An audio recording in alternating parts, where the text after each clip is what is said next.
భారత్లోని అన్ని ఛానల్స్ ను ఆంధ్రదేశంలో ప్రసారం చేస్తున్న ఏకైక network city cable. Welcome to city cable news బులెటిన్ల ముందుగా హెడ్లైన్స్.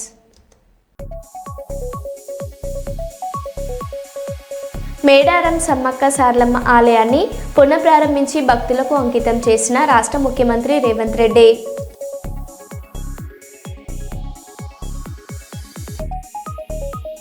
కర్నూలు జిల్లా ఊరుకుంద దేవాలయంలో పోటెత్తిన భక్తులు.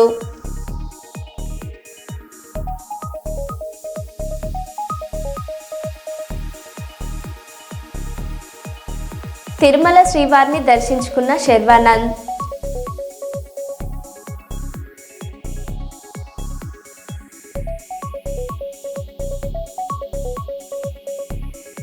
కర్నూలు 4వ పట్టణ పోలీస్ స్టేషన్ పరిధిలో దొంగలించబడిన 11 బ్యాటరీలు స్వాధీనం.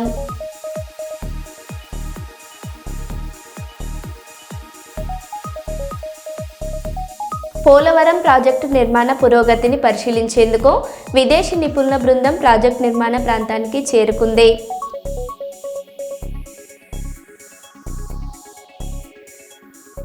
ఇక వివరాల్లోకి వెళ్తే, వరంగల్ జిల్లా నర్సంపేటలో బీఆర్ఎస్ శ్రేణులు ప్రెస్ మీట్. నర్సంపేట మాజీ ఎమ్మెల్యే పెద్ద సుదర్శన్ రెడ్డిపై అనుచిత వ్యాఖ్యలు చేసిన కాంగ్రెస్ పార్టీ శ్రేణులు బేషరతుగా క్షమాపణలు చెప్పాలి.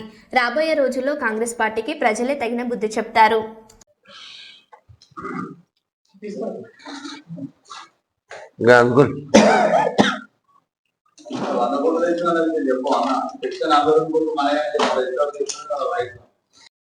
మూతికి చేతి దుర్గాలకు పనికిరావని మాట్లాడు. మరి 62 కోట్ల రూపాయల నిధులు తీసుకొచ్చిన ఎఫెడ్కో బాబత్ నిధులు తీసుకొస్తేనే అందులో 20 కోట్లు ఖర్చు పెట్టడం జరిగింది. 42 కోట్లు అక్కడ నిల్వ ఉండడం వలన అది 2 సంవత్సరాల కాలయాపన చేసి పని చేయకుండా అది ఇప్పుడు వేరే టెండర్లు అయిన వాటి టెండర్లను రద్దుపరిచి శ్రీమాత కన్స్ట్రక్షన్ పేరు మీద ఇప్పుడు అది తీసుకొని వాటితోటి కాంట్రాక్ట్ పని చేసుకుంటున్నాడు మా గౌరవ ఎమ్మెల్యే గారు. కానీ పైసలు మాత్రం తెచ్చింది పెద్ద సుదర్శన్ రెడ్డి గారనే గుర్తు చేస్తున్నాం. అది అన్నట్టు ఆ పిల్లగాడు మాట్లాడిన విధానం కూడా మేము వర్కులు చెప్తాను కళ్ళ కోపడుతున్న వర్క్ అన్నంతా కూడా సుదర్శన్ రెడ్డి గారు తెచ్చిన డబ్బులు మాత్రమే. వాళ్ళు ఏ జీవో తెలియదు, జీవో తెస్తే జీవో మూతి రాకుండా జీవోలో చేలు దృష్టిలో జీవో చూపించమని మీ పత్రికా ముఖంగా కొడతాం. మీకు ఇవ్వనండి, ఆ జీవోలను బయట పెట్టమనండి. మరి ఏ మూతి రోజుతో జీవోలు పెడితే ఆడిటోరియం అయింది, మరి వెజిటబుల్ మార్కెట్ అయింది. ఈ ఉన్నటువంటి పెండం కట్టే నాడు ఓంకారులు పెండం కట్టే కొట్టుకొని ఎంతో మంది అమెరికలు ప్రాణాలు కోల్పోయారు. అట్లాంటి పునరావృతం కావడానికి ప్రయత్నం చేస్తారు. అది చేయడం మంచి పద్ధతి కాదని మరీ చెప్తున్నాను. ఈ సందర్భంగా పత్రికా మిత్రులకు నమస్కారం. నిన్నటి రోజు కాంగ్రెస్ వాళ్ళు చేస్తున్నటువంటి విమర్శలు అది ఏ స్థాయి తగ్గట్టు మెసేజ్ చేస్తున్నాడో మరి ఆ కాంగ్రెస్ వాళ్ళకి అర్థమైతే లేదు. నిన్న సుదర్శన్ రెడ్డి గారిపై మరి ఉదయం సుదర్శన్ రెడ్డి గారు ఒక ప్రెస్ మీట్ పెట్టడం జరిగింది. మట్టి దందాపై చేస్తున్న దాని మీద మరి బొందరగడ సూట్ ప్రాంతాలు చేస్తున్నారు, మట్టి దందా చేస్తున్నారు. దాని మీద ఆయనే ఎవరిని ఉద్దేశించి ఎవరి పేర్లు ఉచ్చరించకుండా మట్టి దందా చేస్తున్నటువంటి నాయకుల మీద మాత్రమే ఉచ్చరించడం జరిగింది. దాని మీద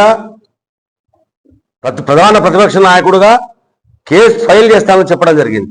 కానీ వ్యక్తిగత దూషణలకు కానీ దిగలేదు. ఆయనే ఒక ప్రతిపక్ష హోదాగా ఒక హోదాగల నాయకుడిగా ఆయన మాట్లాడడం జరిగింది.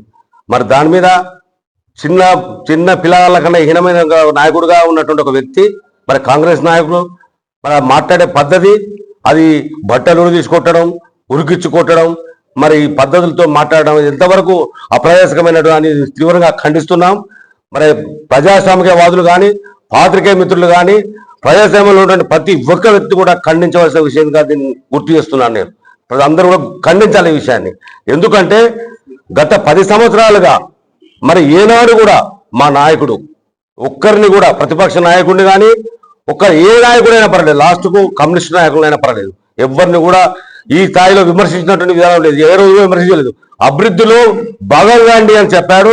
కాంట్రాక్ట్ వచ్చినా అందరు చేసుకోవాలని చెప్పారు. మరి ఒక్కడే కాంట్రాక్ట్ చేసుకోలేదు ఆ రోజు నాడు. కానీ ఈ రోజున మరి వాళ్ళు ఒక్కలే కాంట్రాక్ట్ చేసుకుంటూ వాళ్ళు కొనసాగుతున్నారు. ప్రతిది కూడా మట్టి దందా కానీ మరి ఏది కూడా మట్టి అనేది కూడా మా నాయకులు చేసిన మేము ఆరోపణలు చేశారు.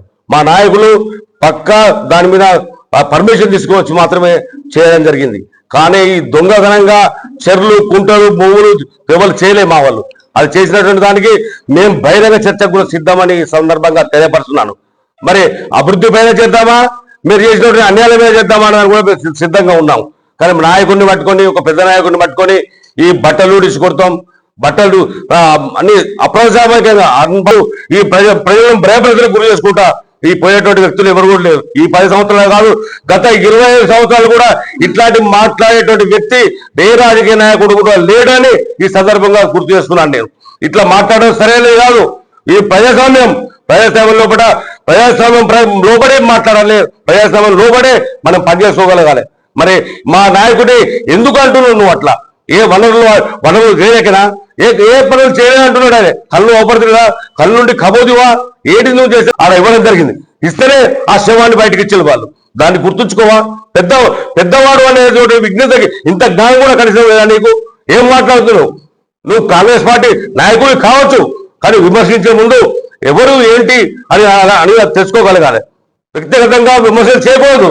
విమర్శిస్తే సరైనది కాదు ప్రజాసేవ లోపల. ఈ విధంగా దీన్ని పూర్తి స్థాయిగా ఖండించాలని నేను కోరుతున్నాను. మేడారం సమ్మక్క సారలమ్మ ఆలయాన్ని పునఃప్రారంభించి భక్తులకు అంకితం చేసిన రాష్ట్ర ముఖ్యమంత్రి రేవంత్ రెడ్డి గారు కుటుంబ సమేతంగా సమ్మక్క సారలమ్మ దర్శనం చేసుకున్న రాష్ట్ర ముఖ్యమంత్రి వర్యులు రేవంత్ రెడ్డి గారు. ముఖ్యమంత్రి రేవంత్ రెడ్డి గారితో ఉప ముఖ్యమంత్రి బట్టి విక్రమార్క గారు, రాష్ట్ర కేబినెట్ మంత్రులు పొంగులేటి శ్రీనివాస్ రెడ్డి గారు, కొండ సురేఖ గారు, ఉత్తమ్ కుమార్ రెడ్డి గారు, పొన్నం ప్రభాకర్ గారు, కోమటిరెడ్డి వెంకటరెడ్డి గారు, జూపల్లి కృష్ణారావు గారు, అట్లూరి లక్ష్మణ్ గారు, వాకిటి శ్రీహరి గారు, వివేక్ వెంకటస్వామి గారు, ఎంపీలు, ఎమ్మెల్యేలు, చైర్మన్లు, డైరెక్టర్లు, రాష్ట్ర నాయకులు తదితరులు పాల్గొన్నారు. రాష్ట్ర ముఖ్యమంత్రి రేవంత్ రెడ్డి గారికి సహచర మంత్రులకు ఘన స్వాగతం పలికి దగ్గరుండి అమ్మవార్ల దర్శనం చేయించిన మంత్రి సీతక్క గారు.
నర్సంపేట మున్సిపాలిటీ ఎన్నికలకు సిద్ధంగా ఉండి మున్సిపాలిటీపై కాషాయ జెండా ఎగిరేలా కృషి చేయాలని డాక్టర్ గోగుల రాణా ప్రతాప్ రెడ్డి పిలుపునిచ్చారు.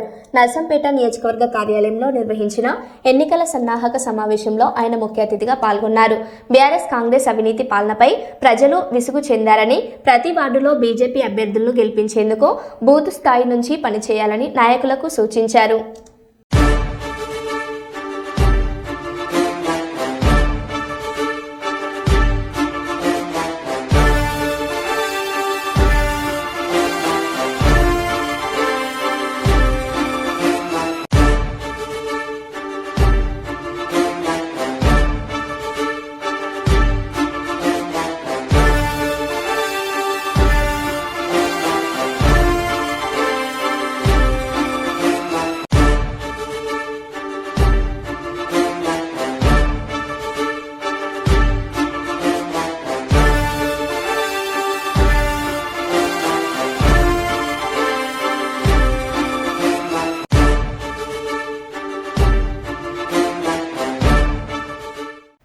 మేడారం జాతర నిర్వహణ కోసం తీసుకున్న చర్యలను అనుసరించబోయే ప్రణాళికను ముఖ్యమంత్రి రేవంత్ రెడ్డి, మంత్రులు, రాష్ట్ర ఉన్నతాధికారులకు మ్యాప్ ద్వారా వివరించిన ములుగు ఎస్పీ సుధీర్ రామ్నాథ్ కేకన్.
మేడారంలోని హరిత హోటల్లో మంత్రి సీతక్క మీడియా సమావేశం నిర్వహించారు. సమ్మక్క సార్లమ్మ గద్దెల ప్రాంగణం ప్రారంభోత్సవం, సీఎం పర్యటనను విజయవంతం చేసిన అధికార యంత్రాంగం, ప్రజలు, మహిళలకు మంత్రి కృతజ్ఞతలు తెలిపారు. మేడారంలో కేబినెట్ సమావేశం నిర్వహించి పోట్లపూర్ లిఫ్ట్ ఇరిగేషన్ స్కీమ్ ప్రకటించడం ములుగుకు గర్వకారణం అన్నారు. మండ మెలిగే పండుగ నుంచి నిండు పండుగ వరకు ఇదే విధంగా వేడుకలను విజయవంతం చేయాలని పిలుపునిచ్చారు. నుంచి వస్తారు, ఒకటి రెండు బస్సులు పెట్టినాం. కానీ ఇవాళ నేను మాట్లాడి పొన్నం గారితో మాట్లాడి అదనంగా ఎక్కువ బస్సులు ఇప్పటి నుంచే నడిపించేటట్టుగా తప్పకుండా బాధ్యత తీసుకుంటాం. అదేవిధంగా కొంత కాంట్రాక్టర్ల నిర్లక్ష్యంతో అక్కడెక్కడ మనం ఇచ్చిన బస్ స్టాండ్లు కొద్దిగా డిలే చేయడం జరిగింది. దాన్ని కూడా నిన్న పొన్నమన్న గారు వెళ్ళి మరి వారి మీద చర్యలను కూడా తీసుకుంటామని వార్నింగ్ ఇచ్చి రావడం జరిగింది. అది ఎక్కడి నుంచో వస్తారు కాంట్రాక్టర్లు, కొంతమంది బాధ్యత రాహిత్యంగా పనులు చేస్తూ ఉంటారు. ఇప్పుడు మనం ఇంత పెద్ద గుడి 100 కోట్ల గుడి కట్టినాం కానీ అయినా అది ఇంకా ములుగు బస్ స్టాండ్ కట్టియలేకపోతున్నాం. వాళ్ళు కనబడరు, ఎక్కడి నుంచో వచ్చిండు సూర్యాపేట నుంచి. సరే ఆన్లైన్ టెండర్ ఎవరైనా రావచ్చు, కానీ మనకు అర్జెంట్ ఇది అని మేము 6 నెలల కింద పెడితే ఇంత నిర్లక్ష్యంగా ఆయన మనసులో ఏమున్నదో అర్థమవుతుంది. ఆ మనిషి కూడా కనపడలే మాకు ఎట్లుంటాడు.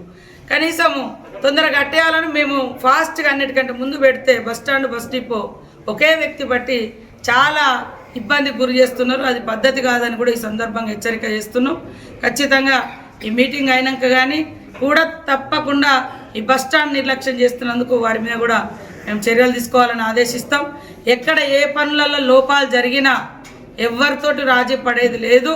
మాకు కావాల్సింది మా ప్రాంత అభివృద్ధి అంతే తప్ప వేటి కోసమో ఆశపడేటోళ్ళమైతే అటు ఇటు వాటి కోసం వీటి కోసం జంప్ అయ్యేటోళ్ళమే. కానీ నిబద్ధతతో నిజాయితీగా మన ప్రాంతం, ఈ ప్రాంతంలో పుట్టిన బిడ్డలుగా ఈ ప్రాంతం నాకు ఇచ్చినటువంటి గౌరవం, అవకాశం, ఈ ప్రాంత ప్రజలకు సేవ చేయాలని అక్కడక్కడ కొన్ని లోపాలు అధికారులు లేకుంటే చిన్న చిన్న కింది స్థాయిలో లోపాలు జరిగినా తెలవంగానే వెంటనే సరి చేస్తాం, సరికాకుండా యాక్షన్ తీసుకుంటాం, ఆ పనులు మళ్ళా చేయిస్తాం. కానీ ఎవరికి దారాదత్తము ఏది కూడా చేయనీయమని కూడా ఈ సందర్భంగా తెలియజేస్తూ సెలవు తీసుకుంటాం. సమ్మక్క సారలమ్మ భక్తులు అందరూ కూడా నిన్న రాత్రి 10 గంటల వరకు ఇక్కడే చలిలో ఉండి మరి సాంస్కృతిక కార్యక్రమాలు కూడా విజయవంతం చేసినందుకు కూడా వచ్చిన ప్రతి ఒక్కరికి పేరు పేరున హృదయపూర్వక నమస్కారాలు. అట్లనే ఐటీడీఏ నుంచి డోళ్ళు, సన్నాయిలు, అదేవిధంగా కోయ నృత్యం, కొమ్ముకోయ, గుస్సాడి, ఆదిలాబాదు, నాయకపోడు, లక్ష్మీదేవర, ఇలా ఇక్కడ స్థానికంగా దేవతలతో పాటు మరి కొత్తగూడెం నుంచి డ్యాన్స్ చేయడానికి వచ్చిన అమ్మాయిలు స్టూడెంట్స్ కూడా అందరికీ వాళ్ళను సక్రమంగా చూసుకున్న ఐటీడీ అధికారులకు అందరికి కూడా హృదయపూర్వక ధన్యవాదాలు, నమస్కారాలు తెలియజేస్తా ఉన్నాం. మరి 3వ ఘట్టం ఇప్పుడు మళ్ళీ మనకుంది. రేపు బుధవారం నుంచి, రేపు అంటే ఎల్లుండి బుధవారం నుంచి మండే మెలిగే పండుగ పూజారులు మొదలు పెడతారు. మండే మెలిగే పండుగ నుంచి మెయిన్ పండుగ కేవలం వారం రోజులు మాత్రమే ఉంది. బుధవారం మండే మెలిగే పండుగ స్టార్ట్ అయితే మళ్ళీ బుధవారం నిండు పండుగ అంటే 28వ తారీఖు నాడు నిండు పండుగ అవుతుంది. ఈ మొత్తం కార్యక్రమాలు చేసే మన పూజారులు జగ్గారావు గారు, అదేవిధంగా సమ్మక్క పూజారులు, సారలమ్మ పూజారులు, పగడిద్దరాజు పూజారులు, గోవిందరాజు పూజారులు, వారందరికి కూడా మరి అన్ని రకాల ఏర్పాట్లు చేసినాం. వారు కూడా ఈరోజు పొద్దున దర్శనంలో అద్భుతంగా అందరూ కూడా ముఖ్యమంత్రి గారు, మంత్రులు, మరి ముఖ్యమంత్రి గారి కుటుంబ సభ్యులు కూడా మరి మాకు మంచి దర్శనం లభించింది అని మరి వారి సతీమణి, వారి కుమార్తె కూడా చెప్పడం జరిగింది. మాకు చాలా రోజుల నుంచి ఫ్యామిలీతో రావాలని ముఖ్యమంత్రి గారు అనుకోవడం జరిగింది. కానీ ఈరోజు చరిత్రలో నిలిచిపోయే మహాఘట్టంలో అత్యంత మహాఘట్టమైనటువంటి గుడి ఓపెనింగ్లో పాల్గొనడం చాలా సంతోషం. కాబట్టి అందరు వచ్చిన ప్రతి ఒక్కరు కూడా బాగా దర్శనమైందని చెప్పడం జరిగింది. సో ఇది మనందరికీ కూడా గర్వకారణం. రాజకీయాలకు అతీతంగా అందరినీ కూడా మేము కొంతమంది కలవగలిగినాం, కొంతమందికి కలవలేకపోయినాం కార్డ్స్ ఇవ్వడానికి. ఇది వాస్తవానికి దేవుని సన్నిధిలోకి అందరూ ఆహ్వానితులే, ఇక్కడ భక్తితో రావాల్సింది. కార్డ్స్ అనేది దేవతలు అక్కడ ఉంటారు కాబట్టి ఈ యొక్క మహాజాతరలో మహాఘట్టంలో పాల్గొనాల్సిందిగా భక్త జనాన్ని, ప్రజలందరినీ కూడా కోరుతున్నాం, స్వాగతం తెలియజేస్తాం. బీఆర్ఎస్ బలోపేతాన్ని ఓర్వలేక ముఖ్యమంత్రి రేవంత్ రెడ్డి అనుచిత వ్యాఖ్యలు చేస్తున్నారని రాజ్యసభ సభ్యులు వద్దిరాజు రవిచంద్ర విమర్శించారు. కొత్తగూడెం తెలంగాణ భవన్లో బీఆర్ఎస్ బాకీ కార్డులు, మున్సిపల్ ఎన్నికల స్టిక్కర్లను విడుదల చేసిన ఆయన కాంగ్రెస్ ప్రభుత్వం హామీలను నెరవేర్చడంలో విఫలమైందన్నారు. రానున్న మున్సిపల్ ఎన్నికల్లో అన్ని డివిజన్లలో బీఆర్ఎస్ విజయం ఖాయమని ధీమా వ్యక్తం చేశారు. 60 డివిజన్లలో జరగబోతున్నటువంటి ఎన్నిక మా జిల్లా అధ్యక్షులు రేగా కాంతారావు గారు, ఈ కాన్స్టిట్యున్సీ ఇన్ఛార్జ్ మాజీ మంత్రివర్యులు వనమ వెంకటేశ్వర గారు, ఈ కాన్స్టిట్యున్సీకి సమన్వయంగా వీరిద్దరు ఇక్కడ ఉన్నటువంటి అందరి మధ్యలో నేను వచ్చినటువంటి ఈ ఇన్ఛార్జిగా ఈ 60 డివిజన్లలో ఎలక్షన్ ఫిబ్రవరి 2వ వారంలో జరుగుతుందని తెలిసింది. ఇది అందరికీ తెలిసిన విషయమే. ఆ ఎలక్షన్స్ జరిగే 60 డివిజన్లలో మా బ్రహ్మాండమైన నాయకత్వం, యువత ముందుకొస్తుంది. ఒక్కొక్క డివిజన్లో 4-5 పోటీ పడుతున్నారు. ఖచ్చితంగా మేము యువతను ప్రోత్సహిస్తాం, కొత్త వాళ్ళని కూడా తీసుకొని ముందుకెళ్తాం. బ్రహ్మాండంగా ఈ వచ్చే ఎలక్షన్లో ఇక్కడ బీఆర్ఎస్ పార్టీ కొత్తగూడెం కార్పొరేషన్ని కైవసం చేసుకుంటుందని ఖచ్చితంగా ముందుకెళ్తున్నాం. మేము ఎలాంటి ఇబ్బందులు లేకుండా, అరమరికలు లేకుండా సమన్వయంతో ముందుకెళ్తున్నాం. మా పార్టీ మీరు రోజు చూస్తున్నారు. ఇక్కడ ఖచ్చితంగా మా పార్టీలో రోజు జాయినింగ్స్ కానీ, కార్యకర్తలు వచ్చి పనిచేయడాలు కానీ మా పార్టీ కార్యక్రమం స్టార్ట్ అయినాయి. రేపటి నుంచి ప్రతి డివిజన్లలో మేము ముగ్గురం, కాంతారావు అన్న, నేను, ఇక్కడ ఉన్నటువంటి వర్మ గారు కానీ, ఇంతకుముందు ఉన్నటువంటి ఆ మేయర్ సీతాలక్ష్మి గారు, ఎక్కడెక్కడ మా ప్రజాప్రతినిధులు ముందున్నారో యాక్టివ్గా ఉండే చురుకైన కార్యకర్తలు అందరూ కూడా పక్కన ఉన్నటువంటి గ్రామ పంచాయతీ, ఇక్కడ ఎలక్షన్ లేని వాళ్ళు ఈ నియోజకవర్గాలు కానీ పక్కన ఉన్నటువంటి పినపాక నుంచి కానీ అందరినీ తెచ్చుకొని ప్రతి డివిజన్ నుంచి కూడా కొంతమంది ఇన్ఛార్జ్ తీసుకొని కష్టపడతాం. ఈ 20 రోజులు 25 రోజులు గట్టే కష్టపడతాం, ఎలక్షన్ చేస్తాం. గట్టిగా ఫైట్ చేస్తాం. 100% ఈ కొత్తగూడెం కార్పొరేషన్ కారు జెండా, కారు గుర్తుని ఎగరేస్తాం. ఇది ఖచ్చితంగా జరుగుతుంది. సార్, మీ కొత్తగూడెం ఇన్ఛార్జ్ ఉన్నారు కదా, ఎవరితో పొత్తు కానీ లేకపోతే ఎట్లా 5 రోజుల తర్వాత డిసైడ్ చేస్తాం. ప్రస్తుతం మొన్న సర్పంచ్ ఎలక్షన్లలో కూడా సిపిఎంతో పొత్తుంది ఉమ్మడి జిల్లాలో. ఆ దిశగా పోతున్నాం. ఉండే అవకాశం ఉంది కొత్తగూడెంలో కూడా. మిగతా దగ్గర కూడా సర్దుబాట్లు అవుతున్నాయి. ఇక్కడ కూడా ఉండే అవకాశం సిపిఎం పార్టీతో ఉంటుంది. ఇంకేదైనా ఉంటే కూడా మేము వెల్లడిస్తాం. దాంట్లో ఇబ్బంది ఏం లేదు. మా పార్టీతో కలిసి వచ్చేవాళ్ళు ఎవరైనా యాక్టివ్గా ఉన్నవాళ్ళు అందరినీ తీసుకుంటాం, కలిసిపోతాం, మా కొత్తగూడెం కైవసం చేసుకుంటాం. ఎందుకంటే ఇంతకుముందు ఉన్నటువంటి కొత్తగూడెం చైర్పర్సన్ మున్సిపల్ ఎలక్షన్ జరిగింది. దాంట్లో ఉన్న 36లలో 25 గెలిచి ఎట్లయితే సాధించుకున్నామో మళ్ళీ ఇప్పుడు కూడా అదే తిరిగి గెలిపించుకునే దిశగా మా ప్రయాణం సాగుతుంది. Thank you sir. తిరుమల పుణ్యక్షేత్రంలో టాలీవుడ్ సినీ నటులు శర్వానంద్, సాక్షి వైద్య ఆదివారం ఉదయం శ్రీవారిని దర్శించుకుని మొక్కులు తీర్చుకున్నారు. ఇటీవల వీరిద్దరి కలయికలో విడుదలైన నారీ నారీ నడుమ మురారి చిత్రం ఘన విజయం సాధించిన సందర్భంగా స్వామివారిని దర్శించుకోవడానికి వచ్చినట్లు శర్వానంద్ తెలిపారు. ఆలయానికి చేరుకున్న సినీ బృందానికి టీటీడీ అధికారులు స్వాగతం పలికి ప్రత్యేక దర్శన ఏర్పాట్లు చేశారు. దర్శనం అనంతరం వేద పండితులు ఆశీర్వచనం పలుకగా అధికారులు తీర్థ ప్రసాదాలను అందజేశారు.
Really feel the positivity here. Thank you so much for the amazing treatment. We have been treated really well, and I will come here again once again on my own.